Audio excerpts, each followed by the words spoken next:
but it's nice to see you.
Jolanta, does the meeting not start until 6:30? That's a great question. Jennifer is interpreting that question for you for Stephanie. Sort of ambiguous on here. It says Secretary Sudders will join us at 6:30. So I don't know if that means the meeting starts at 6:30.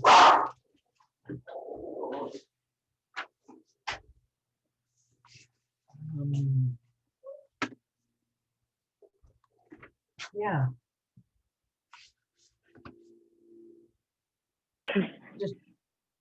Kathy, it looks like they're figuring out some technology issues. So as soon as I know what's happening, I will let you know what's happening.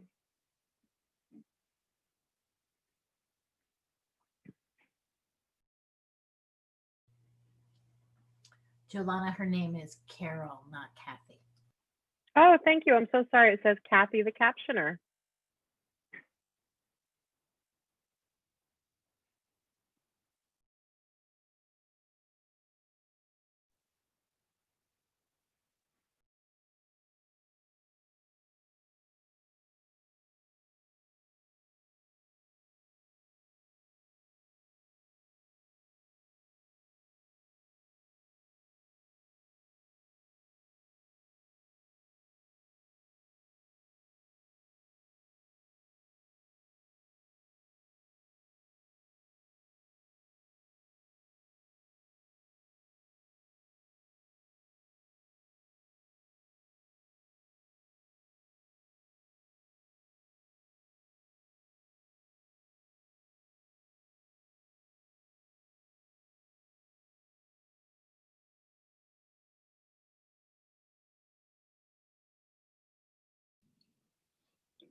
We'll begin the meeting in 2 minutes, and we will explain the expectations for procedure and communication. So bear with us for a few moments.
Hello, good evening, everyone.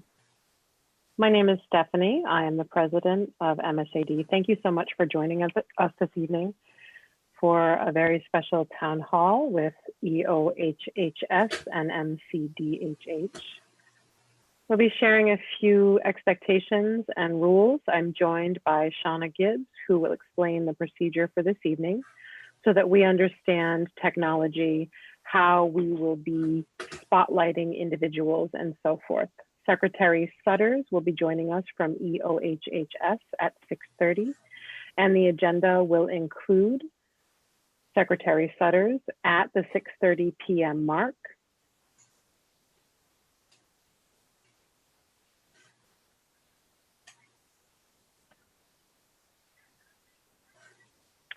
And we are pausing for another technology moment to make sure that I am spotlit on the screen. Can everyone now see me in spotlight mode?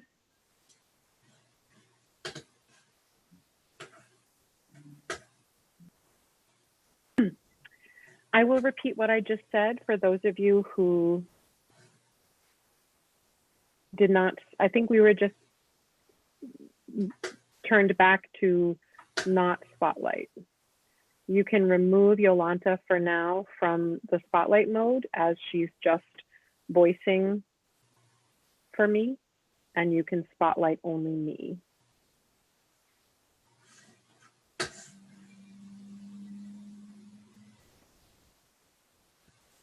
And am I in spotlight mode while we patiently wait?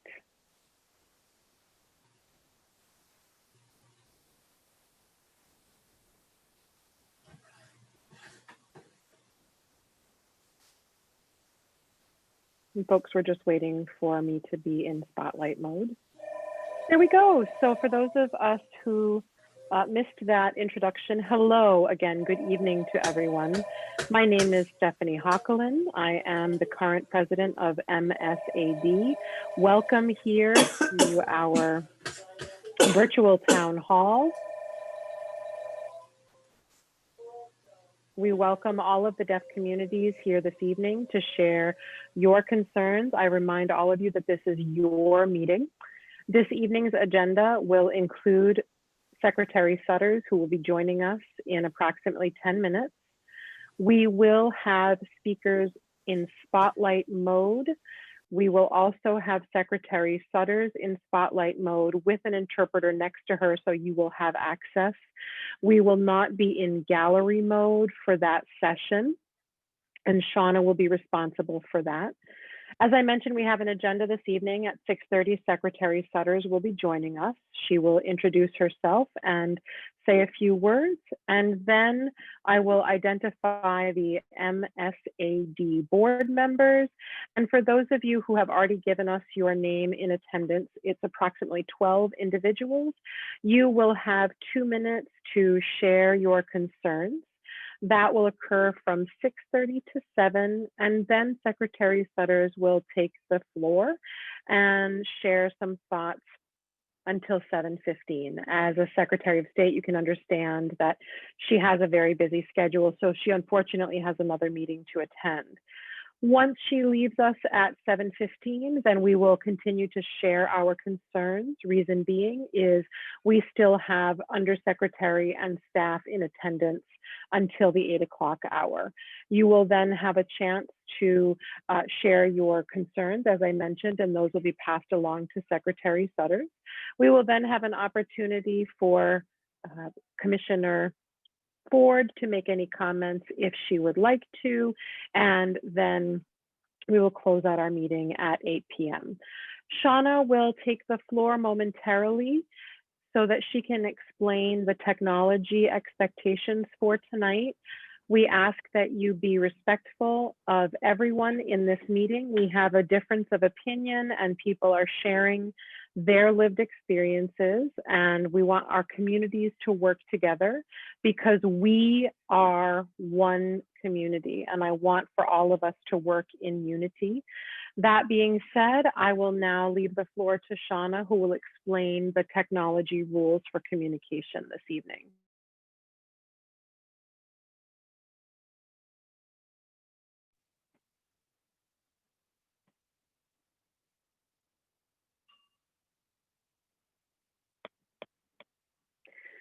Good evening, everyone. I am double checking that I am in spotlight mode. It's hard to be logistics while you are actually working the logistics team. So that being said, I'm working in conjunction with Luana Clark, who is in the background here, making sure that technology is working in our favor. As Stephanie Hockelin just mentioned, our agenda for this evening has been set, and Secretary Sudders will be joining us from 6:30 to 7:15. Once she is done, we will open the Zoom floor, if you will, for your comments. The chat box for this evening will be locked. It's only open for individuals to send me messages if they have a question or comment. If you could please just simply state your question or comment, and then we will allow for those to go in order of receipt. Once those questions or comments are read, if you are not comfortable reading or saying them on your own, I'm more than happy to say them on your behalf. Before we can spotlight your comment, and or if you are making a particular comment, please give us a few moments so that we can make sure folks can be seen. If you also happen to know that the person before you will be wrapping up soon, prepare yourself for your comments so that we are respectful of time. Please also be considerate that we are providing access this evening in several different ways to ensure deafblind, low vision folks, folks who are interpreting into sign language and into spoken language.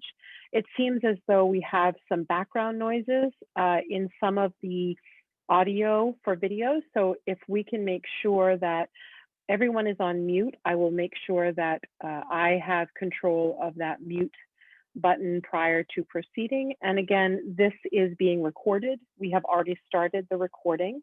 So we are informing you that this meeting is in fact being recorded, and I'm checking in with Luana to make sure I haven't missed anything.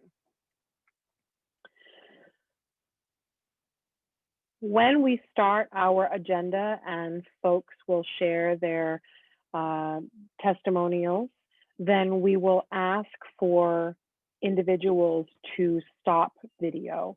So let's do that right now. We will then make sure that we have all of our technology set for Secretary Sudders joining us at 6:30. So I ask for all of you who are on video now, please stop video. And then we will go back to Stephanie so that we can make sure that technology is set and ready to go. Stephanie, the floor is yours while I put everyone on mute.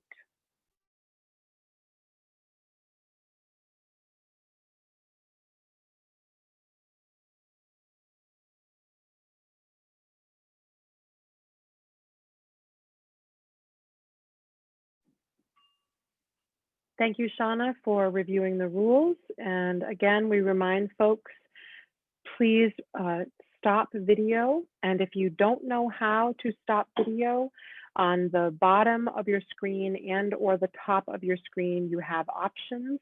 You will see the start video option and stop video option. Please click on that and stop your videos.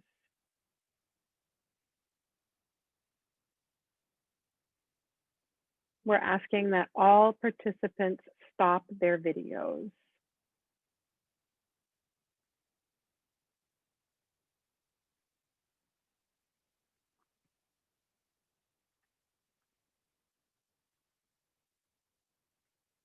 Patrick, if you could make sure that your video is turned off, we'd appreciate it. Other folks, if you could turn off your videos, please.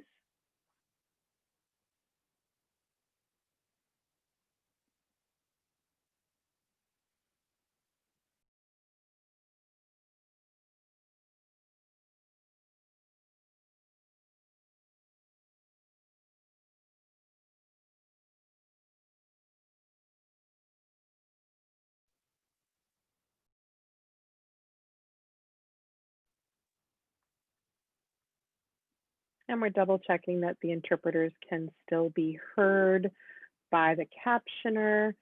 And for those of you who are not familiar with how to turn off your video, it's in, depending on which device you have, a laptop or an iPad, it could be up in the corner and you just press stop video.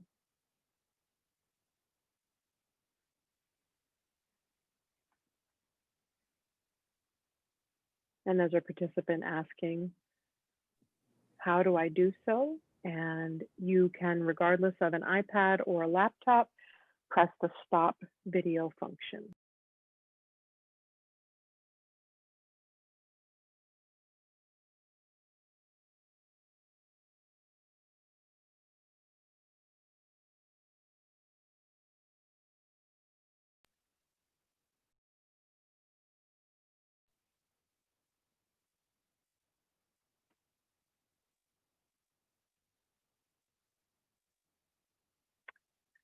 Mochair, M-O-A-C-Y-R.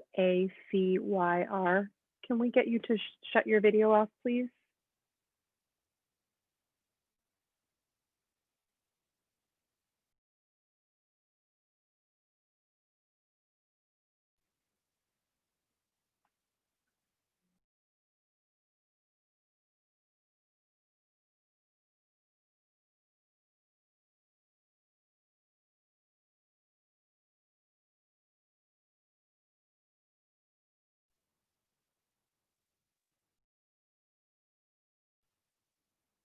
Okay, so I took care of that technological piece.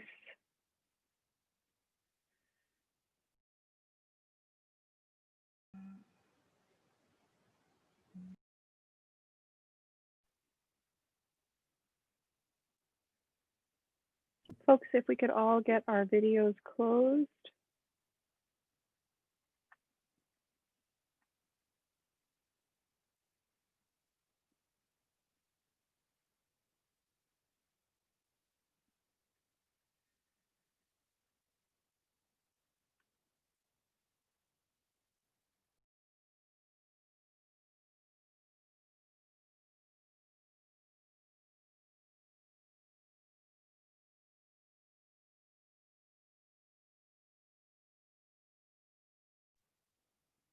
Hi, Alma. Nice to see you. Get your videos closed, folks.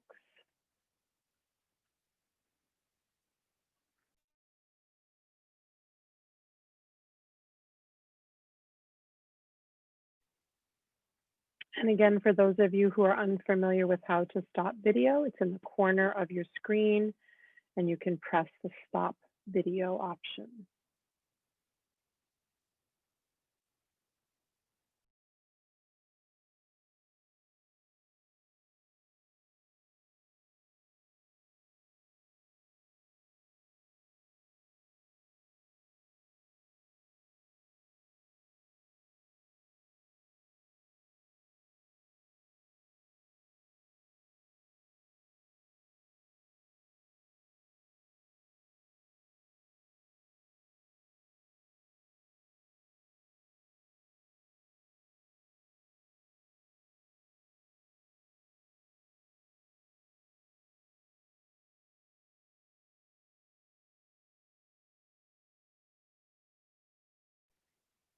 Thanks, Jonathan. If you could get your screen closed, that would be great.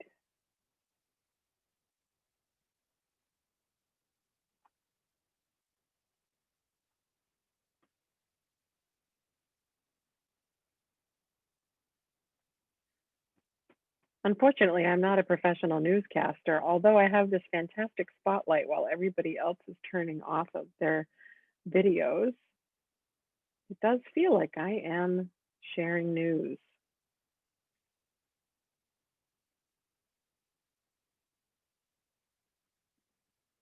Thank you so much, everyone, for your patience. We really appreciate it. I'm excited that we can work together this evening to make sure access happens. Why are videos closed?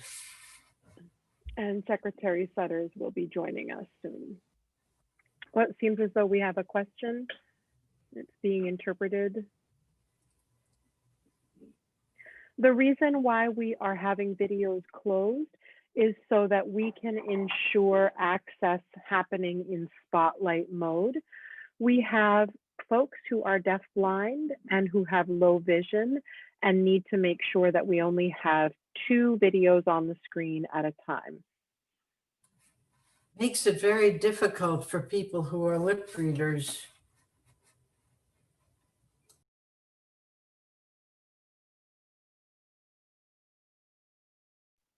We do have captions and we have interpreters. So for folks who require captions, there's a closed caption button, and we have interpreters that will be right next to Secretary Sudders when she is speaking. So you can make sure your captions turned on, and Secretary Sudders will have her video turned on as well.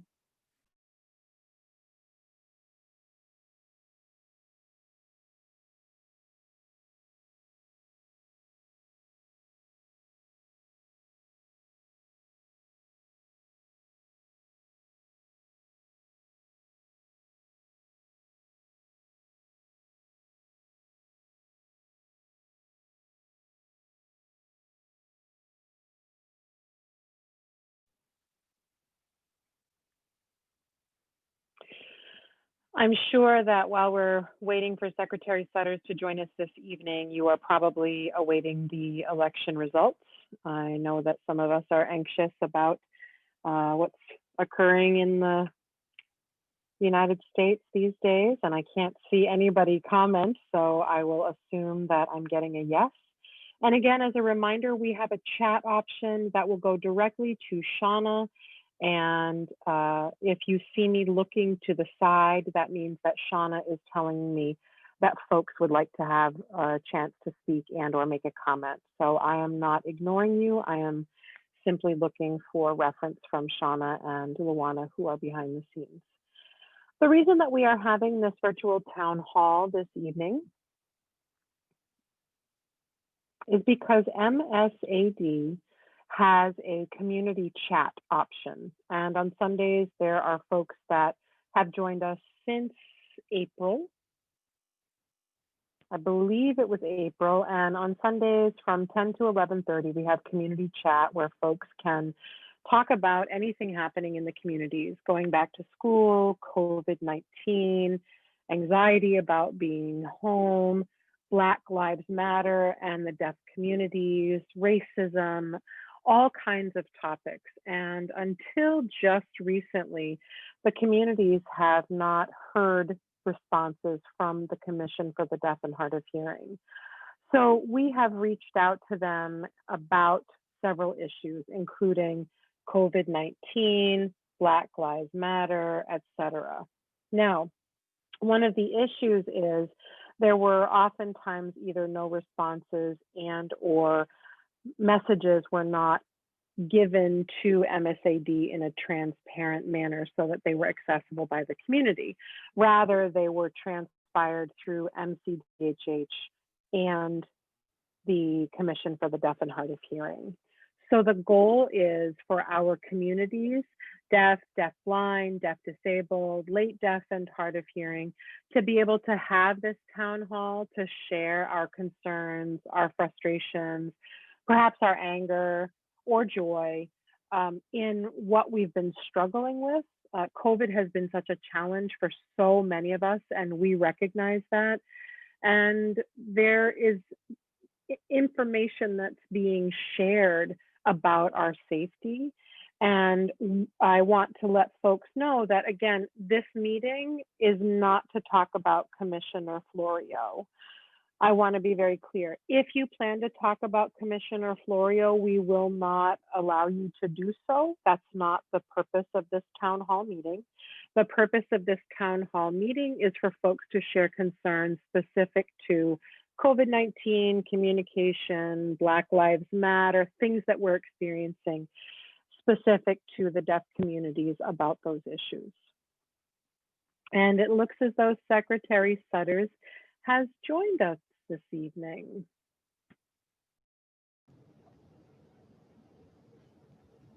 Secretary Sudders, what a pleasure to see you. Thank you so much for being here. I'm so sorry I'm late.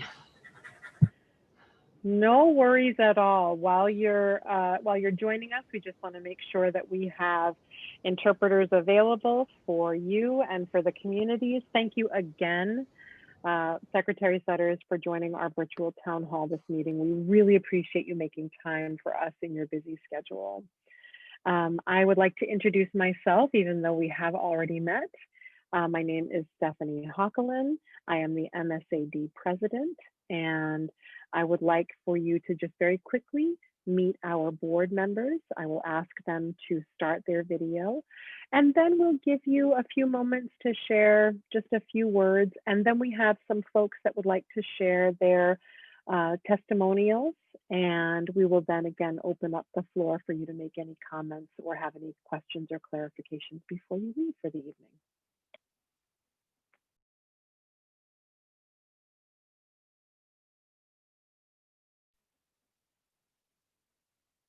Okay, so we will start with Hartmut Teuber.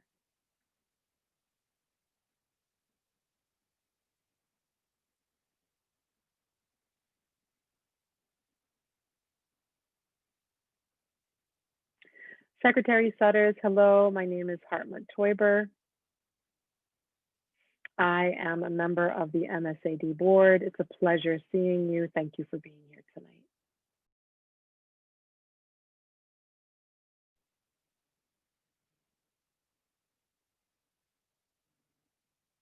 And next. Hi, my name is Taki. I am also a member of the MSAD board. Thanks for having me tonight. Shauna. Hi, my name is Shauna Gibbs, Secretary Sudders. It's a pleasure to see you again. I am President of Community Relations at the MSAD board. And next we will have Luana.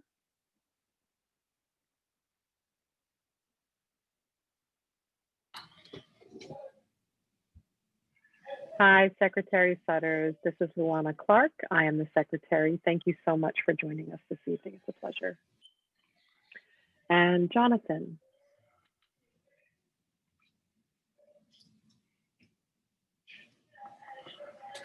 Jonathan, and I believe Lisa's with us this evening. Could Jonathan and Lisa join?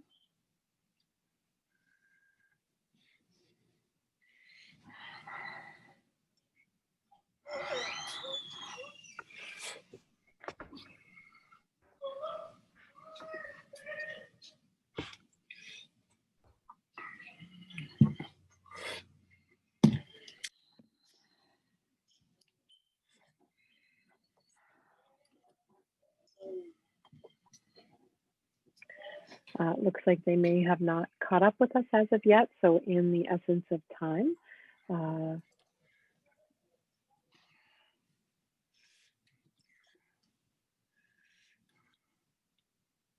Secretary Sudders, we would like to share with you that our community is so grateful for all of the work that you've done specific to COVID-19 and keeping us safe as a community. And I would like to offer you a moment for any comments if you'd like before we start with our testimonials.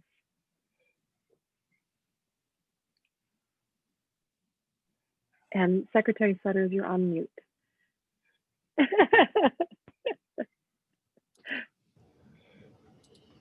By the end of this pandemic, we will all be experts at using Zoom and be grateful when we don't have to. That's right. And be in each other's presence, physical presence once again. First, thank you for having me and the invitation. I am going to be brief because I am really here to hear from you and to listen to your truths and to your hopes, your challenges. So as we move forward together, we have a commissioner that embraces the diversity of the community that you represent. That is very important. I have heard a lot about the challenges, particularly about blogs, and that many of you have received communication about the pandemic, primarily through the governor's press conferences. And while I find that heartening to some extent, it should not be the only or the primary way to receive communication from government. So that's one. And that the Mass Commission of Deaf and Hard of Hearing, while a primary source for all of you to receive communication, I have challenged the Secretariat to ensure that there are vlogs from across Health and Human Services. At the same time, we put out other communications, and we can only improve upon that. And you have my commitment that we will continue to improve upon communication and access. But I'm really here tonight. It is the budget, so I will go back to doing the budget in a little while, but I wanted to listen to you again, to your truths.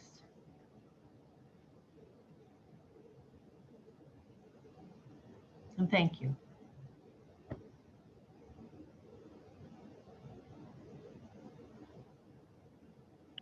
Thank you, Secretary Sudders. It will take us just a moment to make sure that we have access to everyone on the screen. Again, thank you.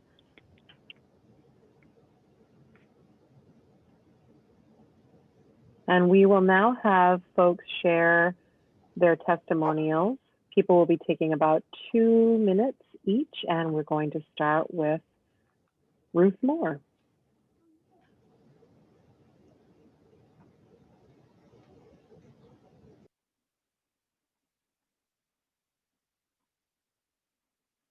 Secretary Sudders, hello. I'm Ruth Moore. It's such a pleasure to see you, Secretary Sudders. Thank you so much for joining us this evening. I am from Western Massachusetts, and I would like to speak with you about 4 items this evening. The first being the Department of Public Health. They have a survey that is accessible on computer devices. And there are some deaf folks who utilize American Sign Language as their primary language, and unfortunately cannot access that survey.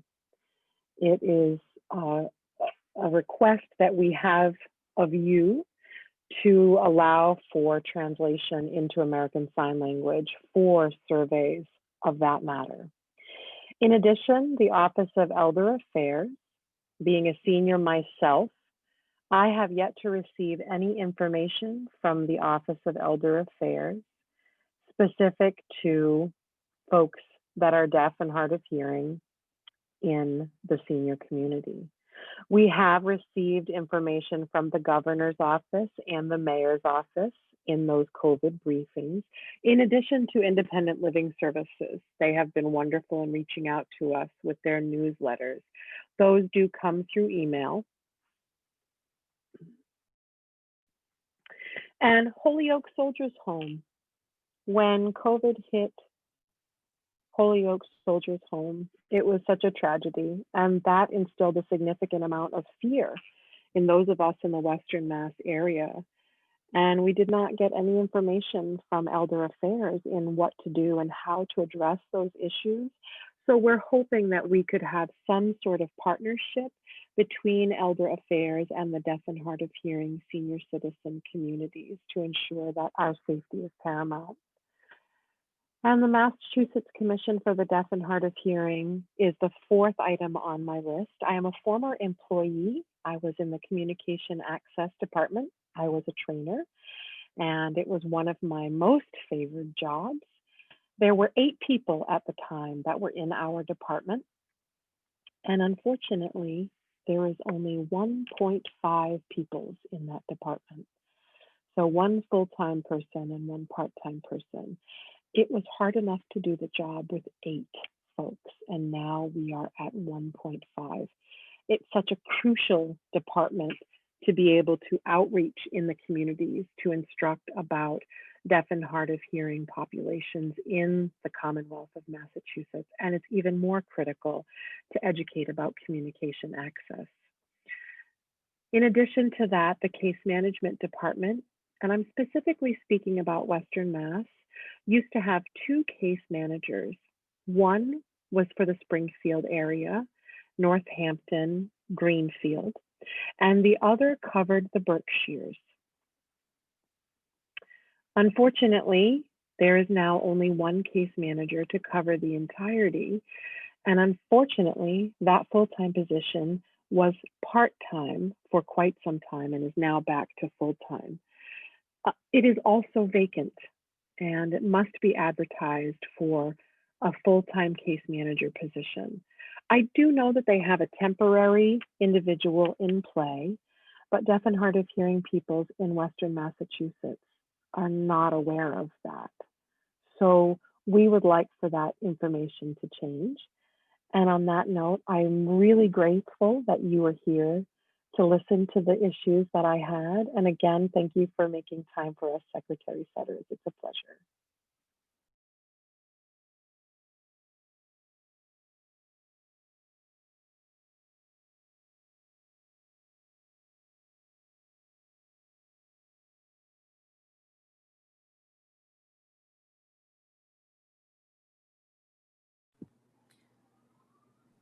And next up is Joe Toledo.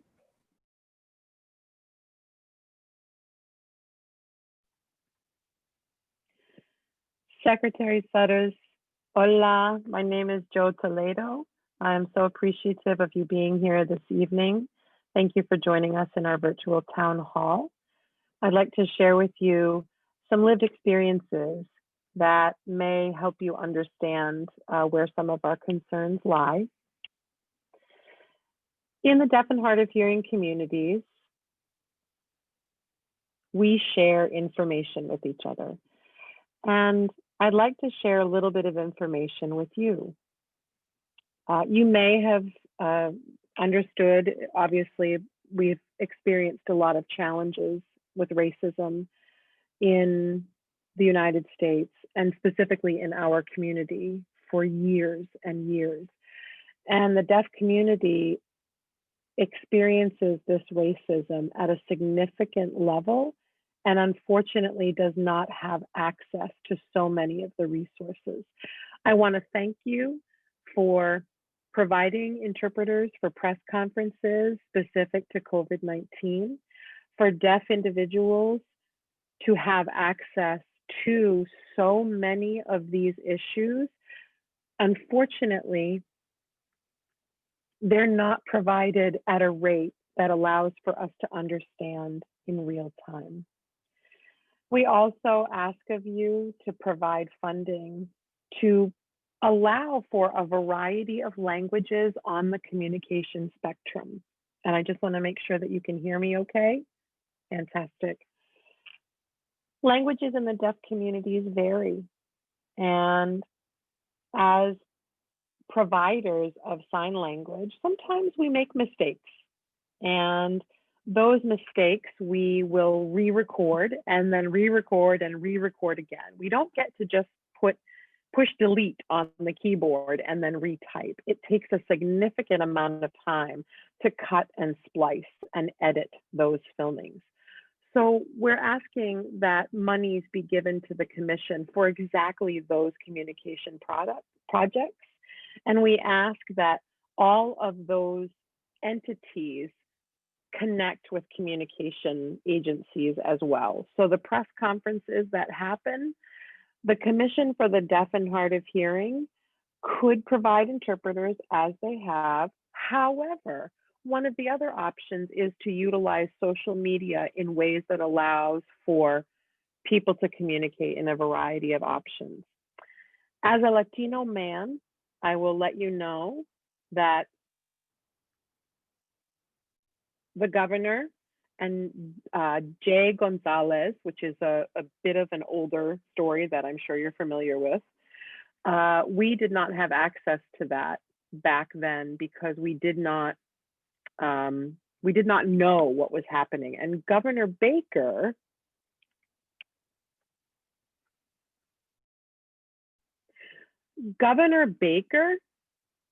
understood what was happening because of what was happening on Hispanic news channels. However, it wasn't accessible to deaf folks. So that being said, I want for you to understand the importance of the deaf community not just being a primarily white community. We are Latinx, we are Black, we are Asian, we are so diverse, and I really appreciate you addressing the fact that we all communicate in different ways. Thank you for your time, Secretary Sudders.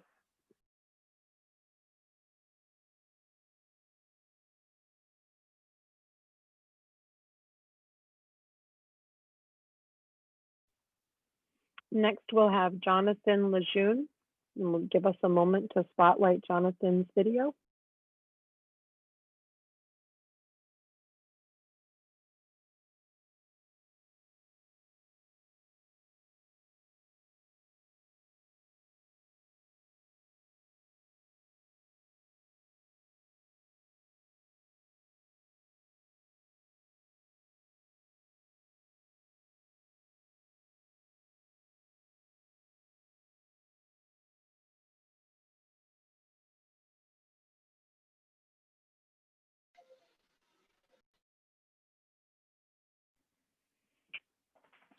Secretary Sudders, hello, my name is Jonathan Lejeune. I am a deaf-blind constituent in Massachusetts, and I'm here to share my experience as a deaf-blind man. I receive services from the Massachusetts Commission for the Blind and the Massachusetts Commission for the Deaf. When I do need technological access for myself, I must put that request through MCB, Mass Commission for the Blind. I also work with DBCAN, the Deaf Blind Access Network, and I am somebody who benefits from support service providers, also known as SSPs. Independent living training, group trainings, community trainings, and so forth are not something that DBCAN is responsible to provide. However, they are well versed in all of these issues. When it comes to services, they provide support with transportation. And as a deaf-blind member and somebody who has many deaf-blind connections, it's very siloed to be a deafblind person. And oftentimes we don't understand what's happening because we don't have access. Group support is integral to communication for deafblind and low vision folks. Deaf Inc. is a place that folks can go for support, but unfortunately, they don't have the funding to do so. And so we are oftentimes asked to go to the Commission for the Deaf, who then says they can't provide support because we have to go to the Commission for the Blind, who can't communicate with us because they're blind, but not deafblind. So there's no one that truly understands the lived experience of a deaf-blind person. The Mass Commission for the Blind gets what it's like to be blind. The Mass Commission for the Deaf gets what it's like to be deaf. It's frustrating, and I oftentimes feel hopeless and as though it's time for me to just give up, because there's no centralized service. There's no program that's a provision for deaf-blind constituents here in the Commonwealth. I implore you, we have been asking for years for this, to request that Mass Commission for the Blind establish a centralized area that can work with individuals. We've asked for things such as Braille training. I currently have some limited sight, but I'm losing it as we speak. And in order for me to continue functioning in the world, I need to learn how to read Braille. I don't hear back from them. I reach out often and I still don't hear back. I reach out to the commission and I ask them for the same thing and to utilize their power to reach out to that entity, and I don't hear back. And I ask of you to utilize your power to reach out to those agencies to get services for people like me. Thank you, Secretary Sudders, for your time.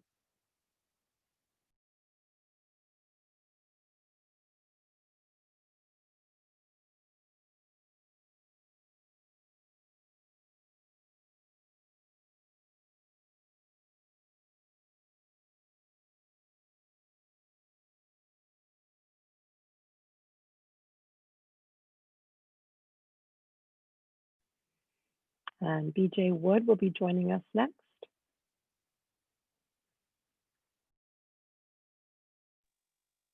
Hello, Madam Secretary. It is a pleasure. I have to applaud you for the COVID-19 efforts that you and Governor Baker have done. It is not an easy task. I applaud you, especially having interpreters with the governor at all times. I watch the news daily and I appreciate that access. Now, getting back to the purpose of our virtual town hall, Secretary Sudders, we have 145 people in attendance this evening. So the reason for this attendance is because MSAD has hosted 13 community chats, and folks are desperate for information in our communities. They're scared. We're scared. People are sharing information as best as they can. And as I watch these community chats and the comments and concerns, I take them to heart. And at the same time, I think to myself, I know that the commission is not equipped. They are ill-equipped, Secretary Sudders, to provide this access. And that being said, it's so sad to know that since March, they could have done more. Just a half an hour ago, in fact, Tricia Ford shared a message with the community about what was going on. And sadly, these last minute sharings have been going on more often than not. And as Ruth Moore mentioned about the Communication Access and Training and Technology Department, there's a pool of experts who consult varieties of agencies, all of your agencies, in fact, not only yours, including the Department of Transportation, the Department of Education, the court systems, in addition to working with independent living centers for local services. Those local human services, also police, fire, and emergency access. We have 351 cities and towns in Massachusetts. So that's a huge task. Again, MCDHH was originally designed with a purpose of cost-effective ways in creating this entire governmental system for deaf and hard of hearing services, deaf-blind services, hard of hearing, late deafened, and the like. I'd like to give you an example of the case management department at the Commission for the Deaf and Hard of Hearing. At the Office for Children and Families, I'm behind with all of the acronyms, so pardon me if the names have changed since my stead. I appreciate that. There's a cap. There's a cap of a caseload, and we all understand that folks have a cap, and they met their client cap within maybe the time of the meeting was 45 minutes, and they would meet the client for hours and hours and hours and make time for them because of cultural and linguistic considerations. However, when they were referred, they would have to spend time more so with the referral agency in order to educate and so on and so forth and blah, blah, blah about the cultural nuances of societies. So the hours that are capped are difficult because they're instruction hours. Unfortunately, the case management hours are capped and they're not meeting the needs of the individuals receiving services.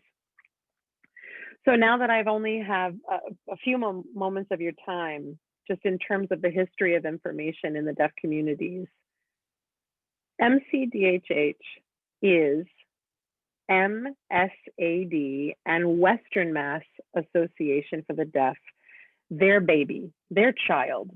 And they've worked hard to convince legislature and statewide accessibility issues to deaf and hard of hearing communities. I was hired as the first commissioner, and I was given $10 million for my budget, 75 staff,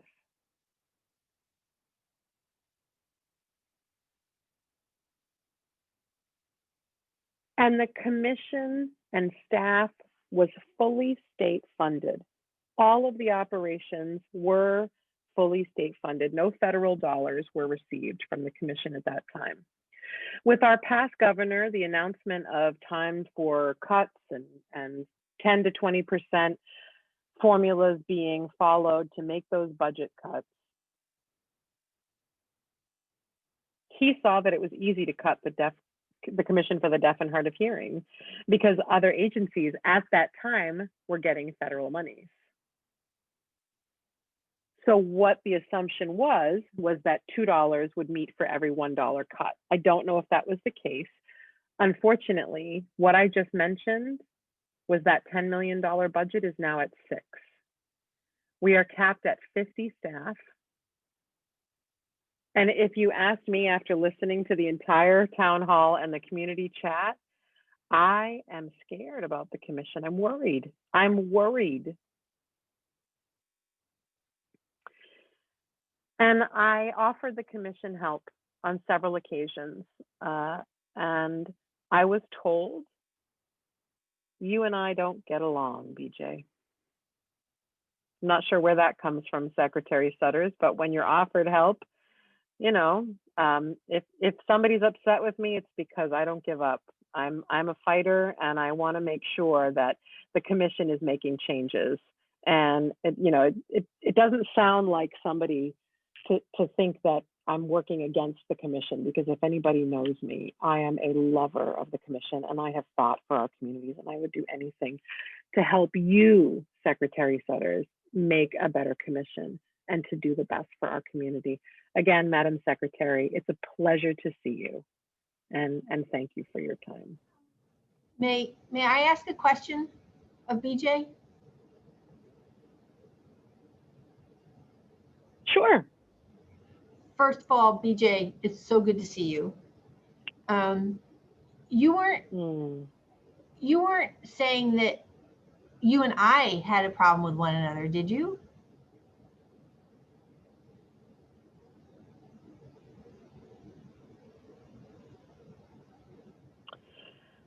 I was told by Commissioner Ford that the reason I was not asked for help is because you and I don't get along.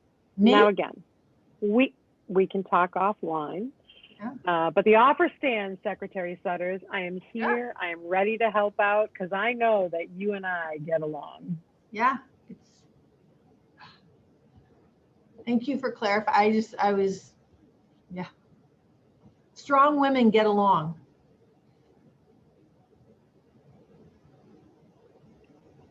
Absolutely. Absolutely. Thanks again, Secretary Sudders. And thank you for letting me ask the question.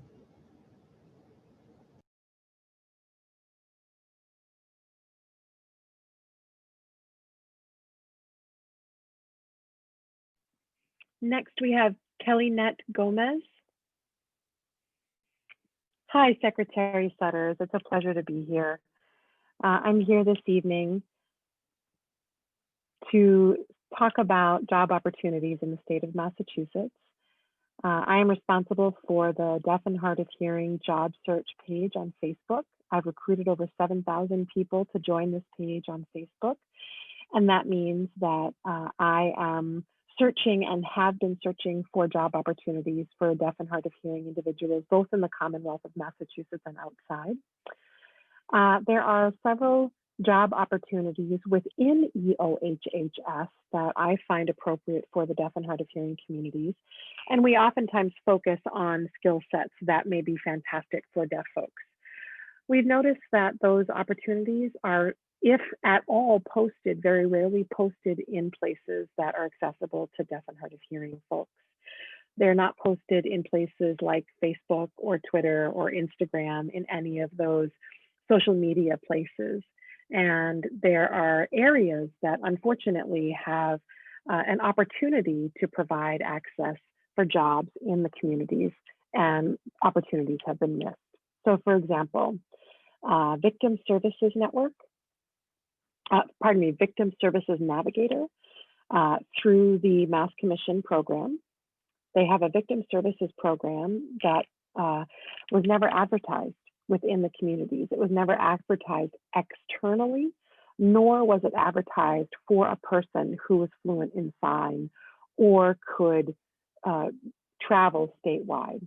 It was only advertised for Boston. And as we both know, survivors and victims live all over the Commonwealth. They don't just live in Boston. So that's a significant concern that it was only focused on Boston. The next position is for the children's specialist. And the children's specialist, as Ruth Moore mentioned, in Western Mass, that position is vacant. There's an adult case manager position that was never advertised internally or externally and ended up transferring over from a position who was the children's specialist. They became an adult specialist. It was never announced. It was never advertised until much later when the community pressure said, can you please tell us what's happening? And finally, after significant requests, they posted that information. In addition to that, we have policy from the Commission for the Deaf and Hard of Hearing that has a pool of candidates that are deaf and hard of hearing, and they're ready to serve for case management purposes. And that policy was established in 2017. Unfortunately, until Commissioner Florio joined, the policy was never followed. And then the RFR contract was established to allow for a pool of qualified candidates for case managers when staff were on medical leave or maternity or paternity leave or other reasons, or perhaps had taken on other roles. Most recently, there is a position for Director of Communication Access and Community Inclusion and Engagement, rather. And that position has been on hold since the SAC meeting. And as Commissioner Ford mentioned recently, that position has been covered, but from somebody who was already in retirement and came back into this position. We were told the position was on hold, and then it was filled unbeknownst to us. So we already have a great qualified pool of candidates that are deaf and hard of hearing, ready to serve, and that position was chosen that position was filled rather by a hearing person who was post-retirement. So we're perplexed at the lack of transparency and the lack of providing these job postings to these qualified pools. We also have another position at MRC for an interpreter supervisor, and internally they have a supervisor for that, but they then opened it for external candidates, and it did not say there was a requirement for voc rehab experience or experience working with interpreters, and that's not acceptable for a supervisory role for the Mass Rehab Commission, working with people who specialize in communication. In many of the posts, the advertisements are not geared towards qualified candidates who are fluent in sign, culturally knowledgeable of the deaf experience, or have lived experience as a deaf person. And they're not focusing on the deaf and disabled communities. And as you and I both know, the number of jobs that are available for these respective communities are already limited, and it's very difficult to gain employment. When the Commission for the Deaf and Hard of Hearing is run by people who can hear and do not have the lived experience of a deaf person, many things are overlooked. Representation is important. Yes, we need to know that we have people that are in our either have the experience that we have or have our backs, if you will. And all over EOHHS agencies, there are deaf and hard of hearing folks. There are opportunities that are available for us, and they haven't been advertised with us in mind. In addition to that, the job postings themselves need to be made accessible in English and in American Sign Language. They have to be done so at the same time, not posted in English and then weeks later posted in American Sign Language. And then once that happens, transparency and communication must occur as well. When people are hired, an announcement must be made. In summary, it's so important for you to understand that the community wants people who look, live, see, sound like them to work with them. And if a deaf person has lived experience and is qualified, then that ensures commitment to all of us. And the last thing I'd like to close with is we wouldn't have a Commission for the Deaf and Hard of Hearing without deaf people. So please listen to us. Thank you so much for your time, Secretary Sudders. Have a good night.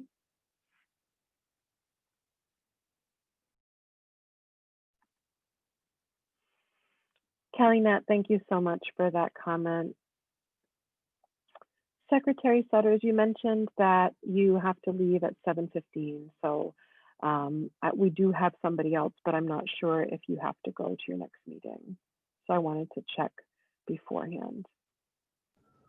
So I was, since I was a few minutes late, I just delayed my 7:15 to 7:30. So so I can stay a few more minutes. I have to go figure out the budget for tomorrow morning. So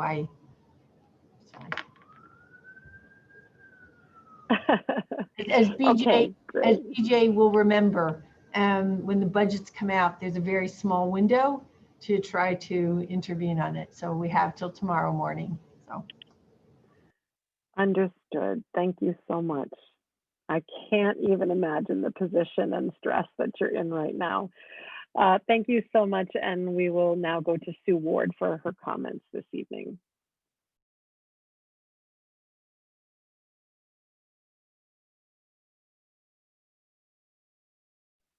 Secretary Sudders, thank you so much for being here this evening. It's so important that you're here to listen to our stories. I'm not from Massachusetts. I'm from another state. However, I've lived here for 40 years. And I'm from the Maryland, New Jersey area. And I stay here because I love deaf folks, deaf, hard of hearing, deaf, blind folks. The community that we have is the reason that I've stayed for 40 years. But with the services that we've been receiving here, I share concern. BJ Wood, when she was the commissioner back in the 80s, I was thrilled because we weren't getting enough services. And in 1986, to have a commissioner that was deaf was amazing. And we got so far.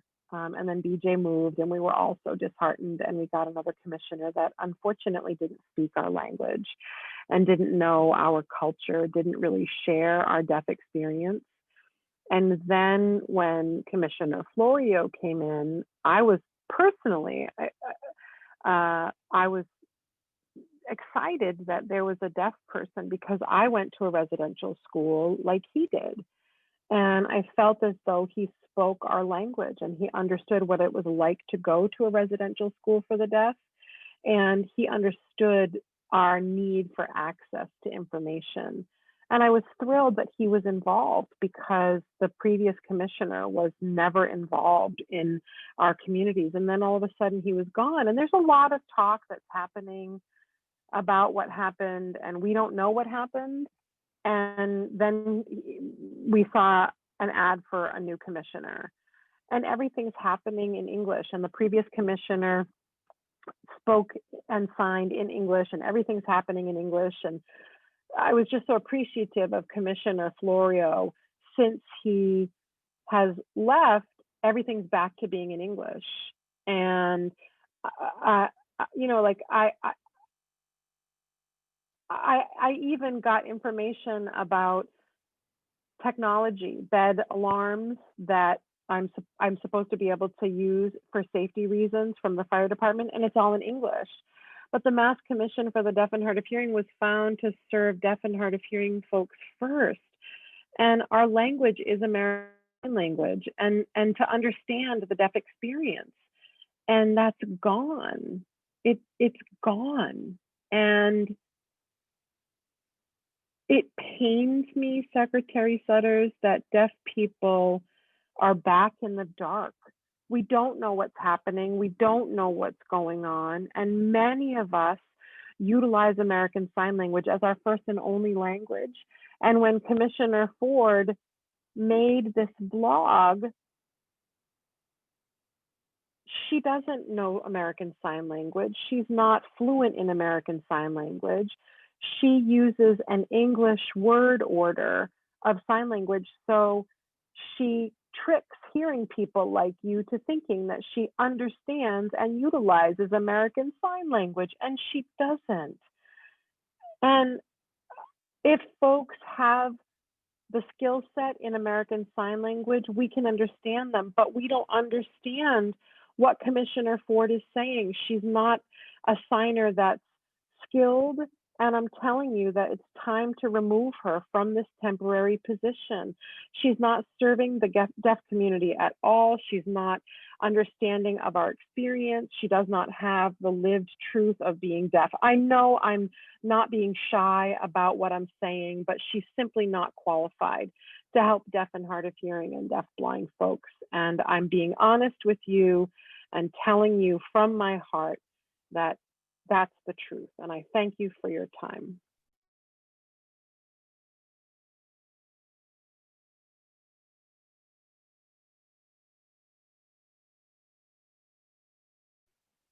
Wanda, if we could have you join us next.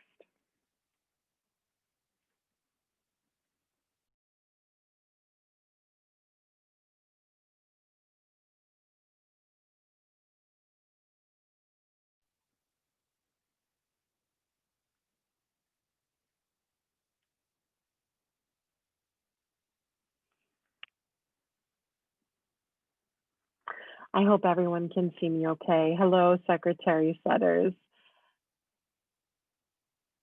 It's nice to see you, and it's nice to see everyone here this evening. My name is Wanda Martin, and I live in Western Massachusetts.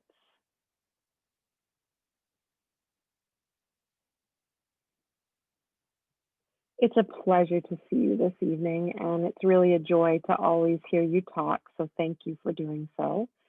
And I am the president of the New England Latino Association for the Deaf, and we cover the entire Commonwealth of Massachusetts. We have lots of Latina, Latino, and Latinx deaf folks in Massachusetts. And in Western Mass, we share a frustration that we don't have representation for people of color in communicating. We have a lack of communication access to our communities, and the Commission for the Deaf and Hard of Hearing should allow for communication to happen in Spanish and English and sign language. Many of us utilize certified deaf interpreters to translate from Spanish to ASL and or English to ASL because there are several deaf immigrants that are in this community. We experience hardships in hospitals and courts, in Department of Children and Families, and several other agencies where we're trying to receive services, but we can't. We're requesting a cultural mediator to work with deaf Latinx families and communities to best serve communication. It's really important that we address individuals who have a lived experience of being a deaf person of color and utilizing multiple languages. One of the other significant issues that we have is in the hospital setting, we are being told, pardon the interpretation, in the VR setting, we are being told communication in English, and we don't have access to interpreters. If we utilize Spanish in the home and we only have access to English and or spoken language, then we're missing out on both ASL and our own language of Spanish. Independent living services. Stavros, one of the Western Mass services, was at one time a wonderful, wonderful entity. It has been replaced with another agency and nobody signs there. It's a place where the communication is really poor, and we want for independent living services to not be at that place. We want it to be provided to us from Stavros. And again, I can't remember the exact name of the agency. It's 7 something. So forgive me for not remembering the agency, but it's a concern that we all have from the Latino, Latina, Latinx communities. And it saddens us. And I really want to share with you how grateful I am that you're here to listen to our concerns. And I hope that you're safe and healthy. Thank you.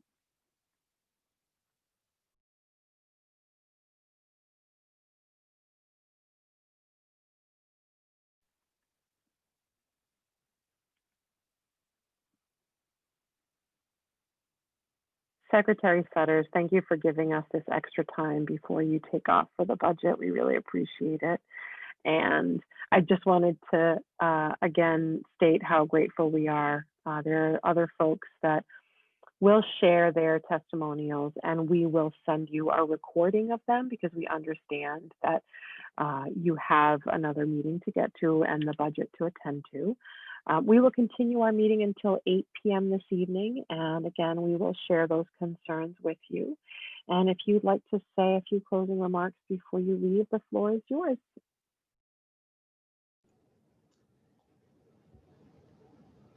I want to thank all of you for your grace,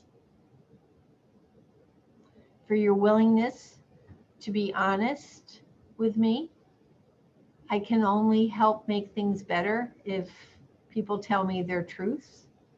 I have taken a lot of notes, which is, since I'm also one of those older people, I need to write things down so I can remember. And we will find a commissioner who represents the community. I am sorry for the challenges that have occurred, certainly recently, but there have been some structural issues as well, which I know some of you are aware of. And I look forward to hearing the rest of the testimonials I'm sorry I can't stay the whole evening. And you have my commitment that we will continue to improve and ensure better access. I was actually texting about some of the positions that I've been hearing about tonight. But I need to speak to some of the individuals and we can improve upon this. And I share the frustration of information that comes out in primarily English. And then there's a lag to other languages, including ASL, because that to me is not right. And I know that's just a small, but it's small but symbolic of not having access. So I will improve upon this. This will not be the only time we are together. You have my commitment about that as well. Won't be next week or the week after, but you have my commitment that we should at least a couple of times a year. If invited, I will join a town hall or some other meeting that you have, so that this is not a once in a, when we're troubled together, coming together. So with that, be well, take care, stay safe, and thank you. So that's sort of a virtual hug since we can't be physically present anymore. Take care, everybody, and thank you. I truly am grateful.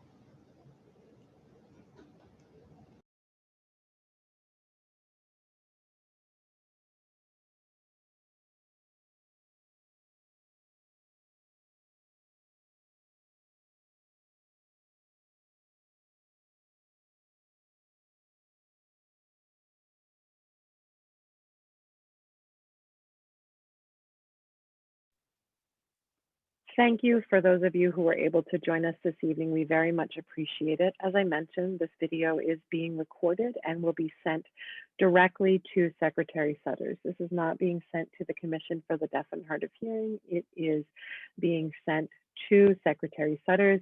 I would like to remind folks to shut off their videos. We have a long list of folks that would like to share their concerns, so please be respectful of the 2-minute rule, and we will allow for folks to turn take. Again, please stop your video, and Linda Casella, you are up next.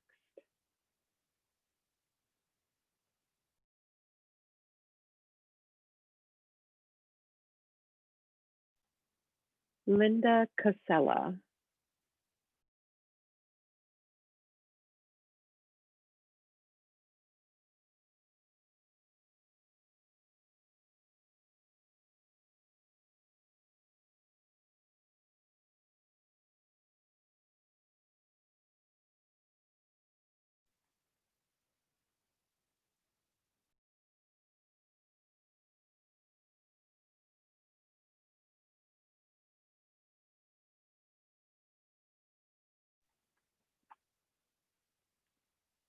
Linda's not joining. Instead, we have Kelly, and I'd like to share with you a concern about DCF.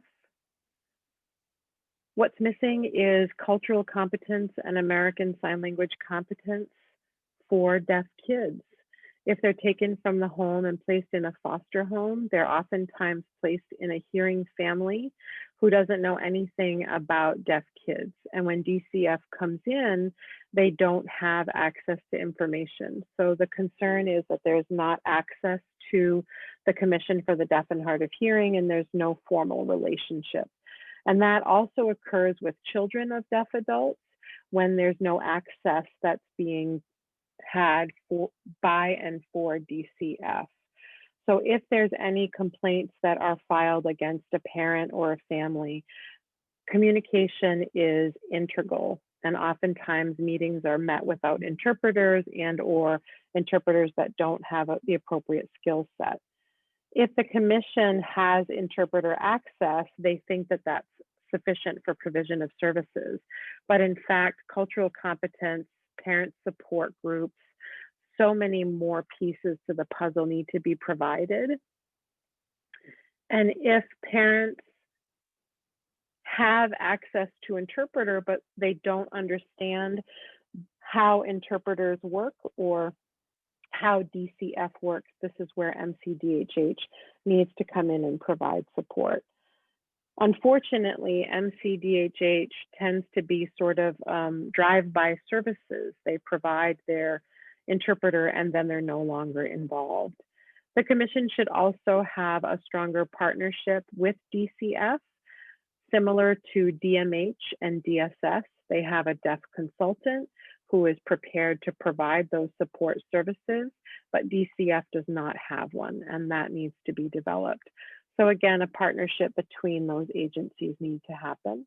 And there needs to be resources developed for deaf parents of children who experience DCF agencies. It's a very lonely world, and in order to experience that system and navigate those issues, support services for deaf parents and deaf families should be provided. Thank you so much for your time, Secretary Sudders.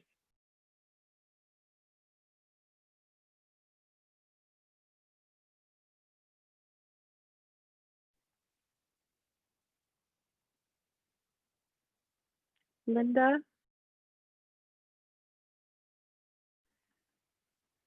Thank you, Kelly.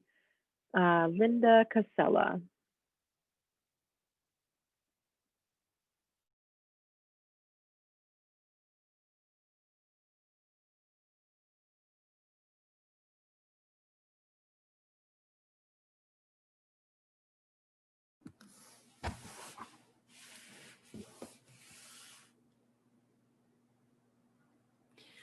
Hello, everyone. Anyway, this is Linda Casella.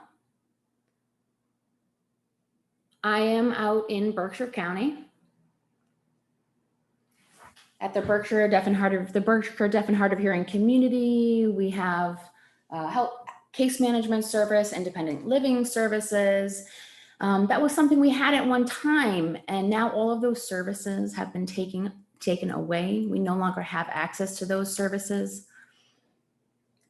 Case management services that both covered children and adults.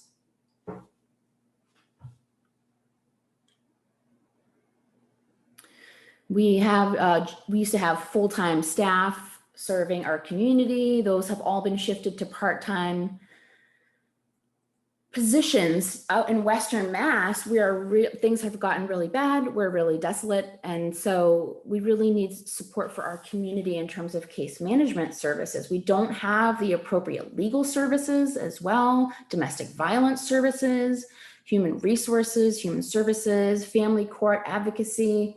None of those things are provided to us. Immigrant support. When things come into place, it becomes an emergency situation. Everything's very last minute, on the fly, trying to figure out how to provide services and case management in our area in the moment has really been quite a struggle.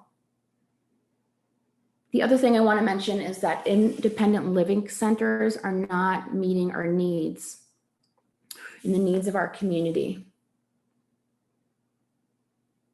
No one consults with us about what it is that we need and want in order to provide those things.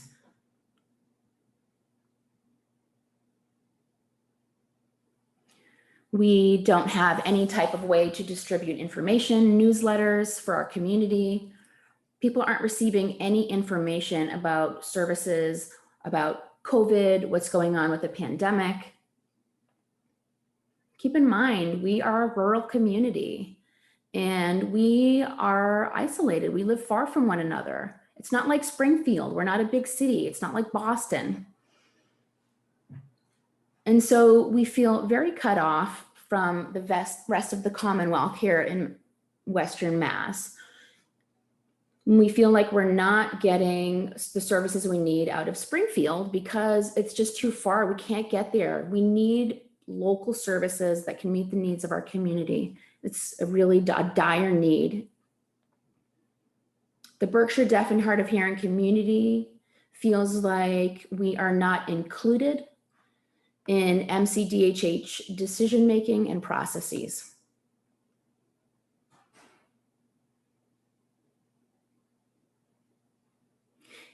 And we meet with our senator, our local senators and representatives here about our services, and we have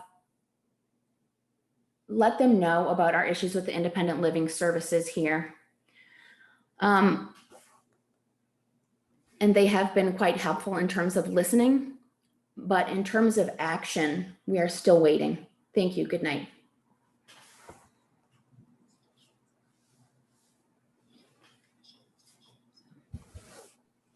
Thank you, Linda.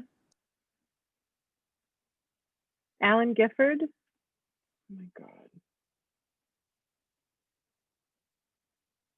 Alan?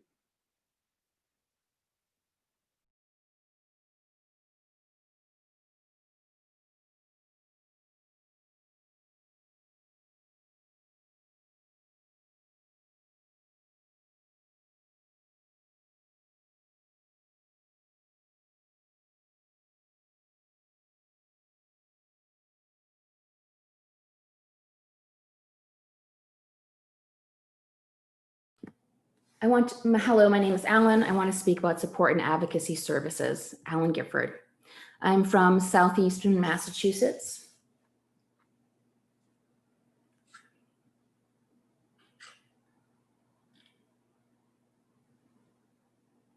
Sorry, some technical difficulties there. I'll start again. My name is Alan Gifford. I'm from Southeastern Massachusetts, and I was born deaf. Born and raised here, went to schools for the deaf. And with respect to advocacy,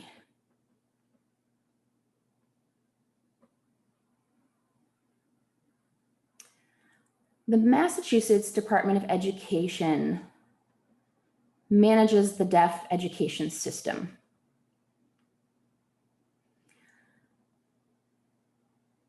And sign language was not allowed in our education until 1974. Since that time, we are still actually dealing with first generation users of American Sign Language as a result of that.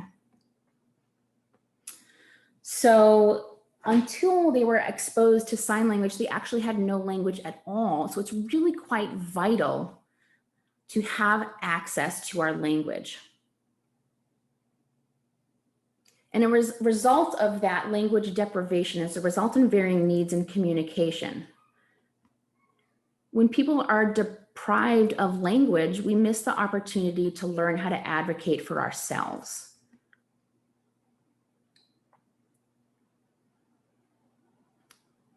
And I'm talking about the type of advocacies we really need at the Mass Commission for the Deaf and Hard of Hearing.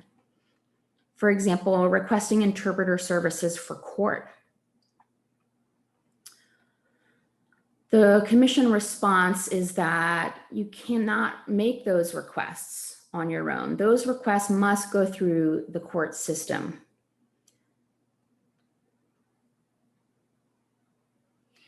So those who've made those requests have been frustrated with the signing abilities of those interpreters because the system doesn't want to pay money for specifically qualified interpreters.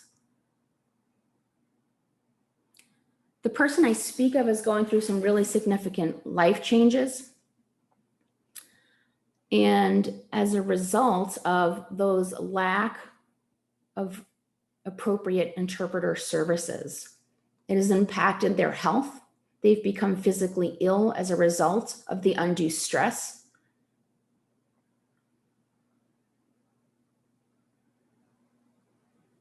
And when the previous commissioner left, there was no communication whatsoever with our community in terms of COVID and the pandemic and a variety of other things. And the impact has been that deaf families are becoming responsible, or families that are raising children even don't have information.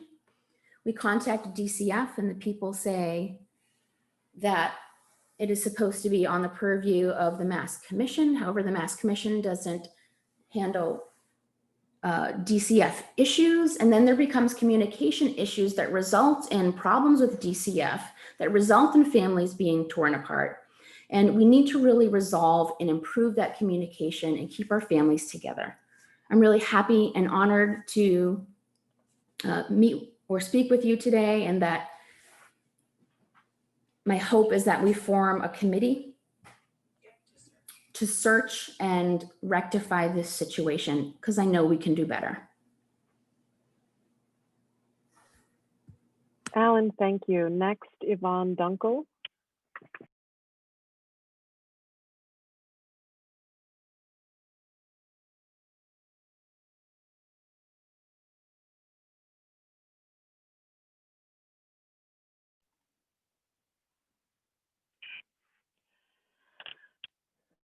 Hi, folks, making sure everyone can see me.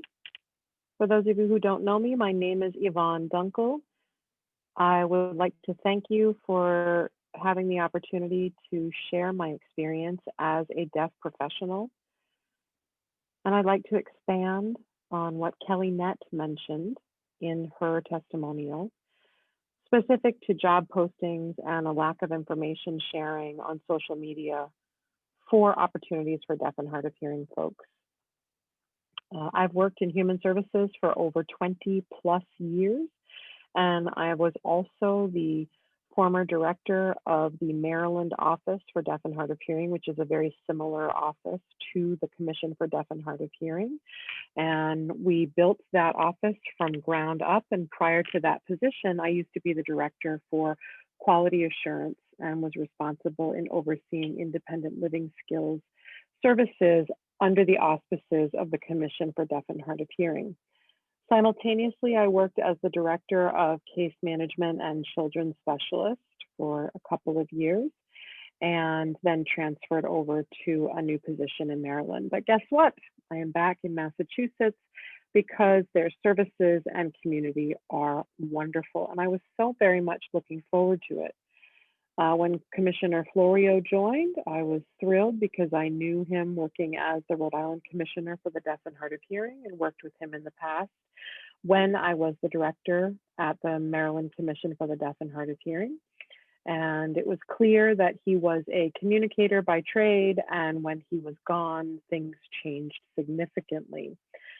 That being said, I heard that the position for the director of case management was yet to be filled, and somebody was handpicked to be a contractor in that position who is a hearing person and has experience as a children's specialist. She actually used to be one of my staff, and I understand that she has experience. I'm not sure of her skill set, however, and being here, Commissioner Ford knows of my presence in Massachusetts.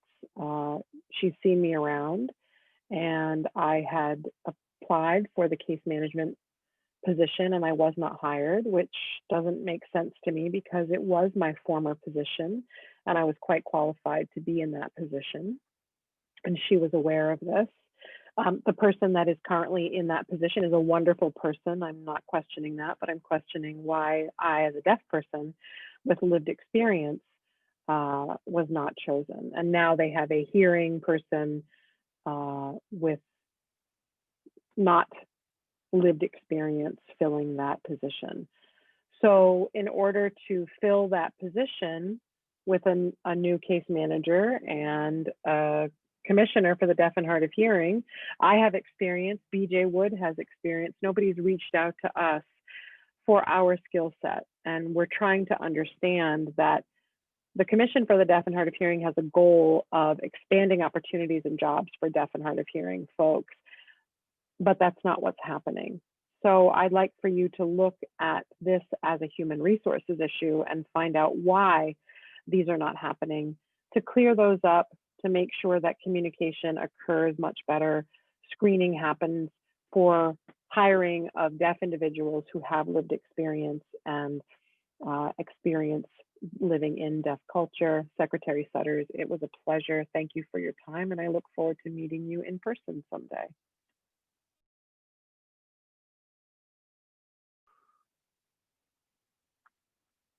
Thank you, Yvonne. Next is Jill Hatcher.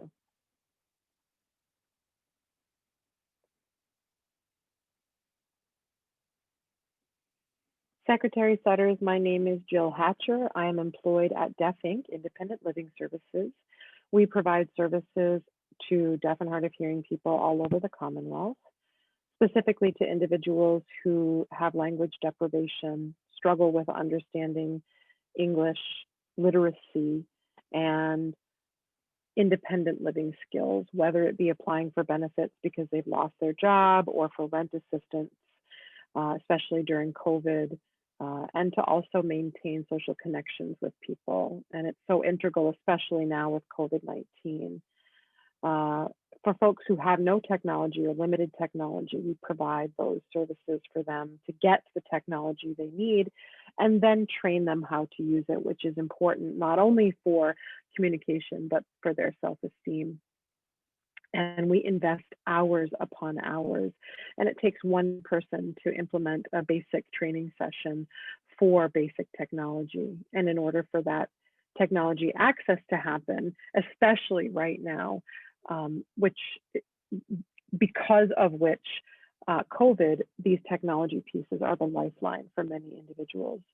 So over these past 10 years, we have trained in driver's ed, technology, independent living, and so forth. And this adult education program needs to be established in order to formally provide these services. Deaf and hard of hearing independent living services, DILS, and the Mass Rehab Commission, MRC, have a relationship, but working with consumers who don't have any jobs and don't have transportation, trying to get equal access to things like homeless shelters is one thing, but the next step is communicating with those homeless shelter staff, asking for communication access where their requests are often ignored. Deaf folks don't know what the shelter rules are, what to expect. And our knowledge is that one shelter in the Metro Boston area has a public video phone, and that's only one of several shelters. No video phones being placed in shelters means that deaf folks don't have access to anything and they can't call their friends and loved ones. Oftentimes people don't go to shelters because of that reason, and rather they sleep on the street or in a storage unit. They don't feel safe going to shelters because of the lack of communication. And it is so difficult right now, especially with the requirement of mask wearing for deaf folks to communicate. It's caused significant anxiety, and public video phones are needed in all shelters and other public service facilities.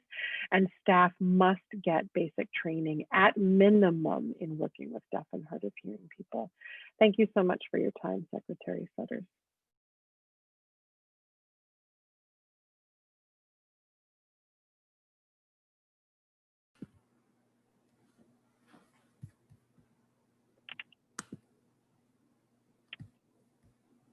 Thank you, Jill.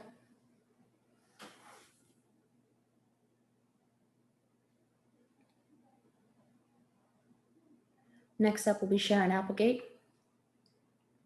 I hope I spelled that right. Apologize if I didn't. Sharon? It looks like Sharon's not responding, so we'll go to Steve next.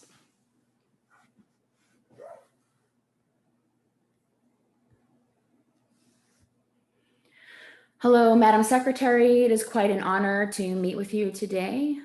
I really learned a lot from BJ Wood, appreciate that message. So anyway, my name is Steve Weiner. I am a licensed teacher here in the state of Massachusetts. I've been teaching for roughly 20 years. Now, I did not stop at just getting licensed. I wanted to elevate my skills and qualifications at all times. So I took additional courses, workshops, personal development, a variety of trainings to try and elevate and expand my skill set. This spring, I was required to fill out the bilingual assessment endorsement. I sent that in to DZ, and I received a letter confirming the receipt of that submission. And the next step in the instructions was that I had to pass a foreign language assessment. So I was able to take the ASLPI, the American Sign Language Proficiency Interview. And I had taken that previously 15 years ago, but I took it again. Or rather, they had it on file. So they had to look on the DZ website to see where I was supposed to upload that. If you see, it's a little bit difficult to see here in the video, but it says I have to contact MCDHH. So I emailed the commission and asked if they could upload that attached document. They told me that that person was not the correct contact person, and then I didn't hear anything for a while. So I reached out again. It took so long to get a response. So I went to EOHHS instead, because I didn't receive the response I needed. I was told I should try and reach a supervisor, but in terms of that, I didn't have a good experience with the previous, or current rather, acting commissioner who I was told to reach out to. It's not a safe person for me to work with. So I asked what else I could do. What were other options and resources for me to upload this document? So EOHHS responded, told me to speak with an ombudsman, and that response email was CC'd to the commission as well. And they responded and let me know that they uploaded that document. But when I reached out to find out how long that would take, they told me it would be 14 business days as opposed to 48 hours. So it's getting a lot of mixed messages. So the commission contacted my employer to ask for my information, but I mean, that was okay. That's fine, but I felt like I should have been CC'd that was in the works. So I wasn't just waiting in the lurch. And the whole process where I was not involved made me feel quite marginalized. I just felt small, and I expect more communication when agencies are communicating with one another, and we should be included in that process. Thank you for listening.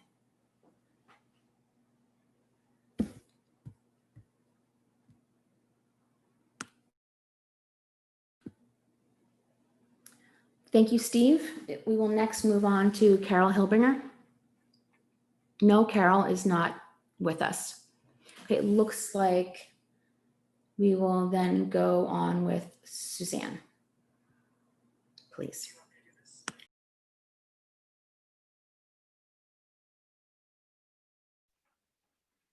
Suzanne, are you with us this evening?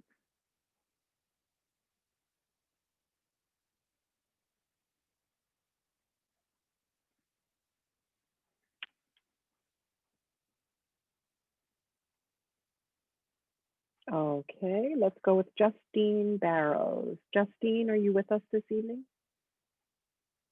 Great, thank you, Justine. One moment while we spotlight you.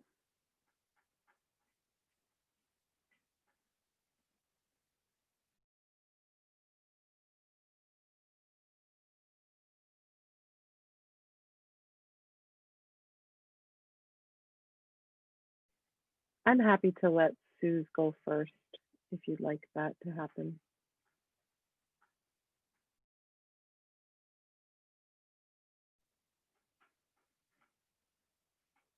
Hello, everyone. Thank you for the opportunity to share my concerns. I have lived in Massachusetts all of my life. For the past 12 years, I've been very involved in One Care Council, and that was established for the purpose of serving Massachusetts Mass Health and Medicare individuals, federal monies. And I've been there since the establishment of that committee, and my role is as a member representative to share consumer perspective and also to educate on the needs for health insurance, deaf community access, understanding what folks need as members of Mass Health and Medicare.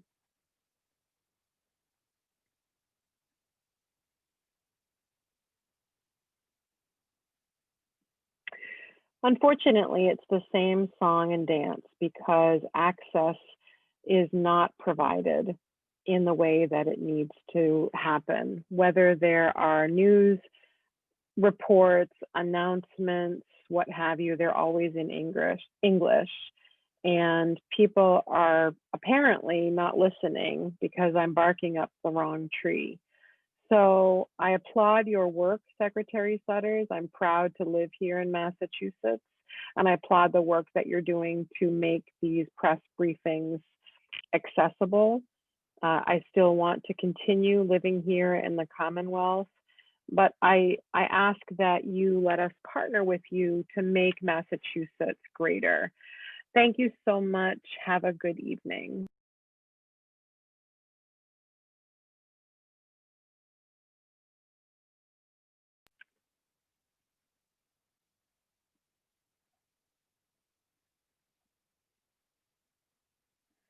Thank you, Suzanne. Now we can move on to Justine Barrows.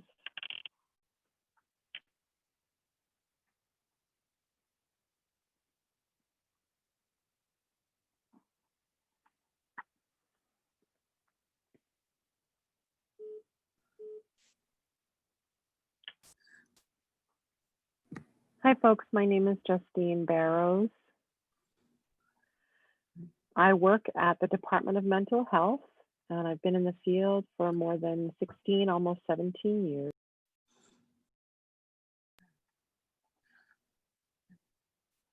There are 4 deaf case managers statewide in different regions of the Commonwealth. I specifically work in the Northeast region.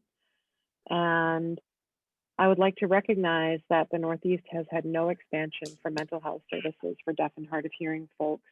Rather, they contract with different vendors throughout the area. And the Northeast really needs to expand on those services specific to mental health. GLE is a group living environment. It's sort of like a group home environment. And that type of service is missing, and folks are desperate for mental health services. And unfortunately, there's been a lack of those services, and we need to make sure that resources start to expand, because my fear is that those services are either lost or soon to be gone. In addition to that, substance use and alcohol use as a dual diagnosis for folks who are living with mental health issues is a statewide issue. And we have seen no support systems for sober houses that are deaf or deaf friendly. There's lots of rehabs happening for hearing folks. There's no interpreters that are in the programs. And for folks who are struggling with drugs and alcohol, the lack of interpreters causes them to leave and perhaps relapse because they don't want to work with or live with hearing folks that don't communicate while they're trying to recover. In addition to social workers who are deaf and or have lived experience, professionals, clinicians allow for direct communication and less pay for interpreters.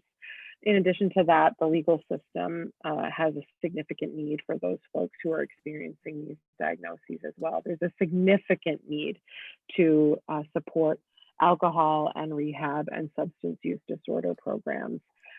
So I appreciate your time, and thank you so much, Secretary, for listening.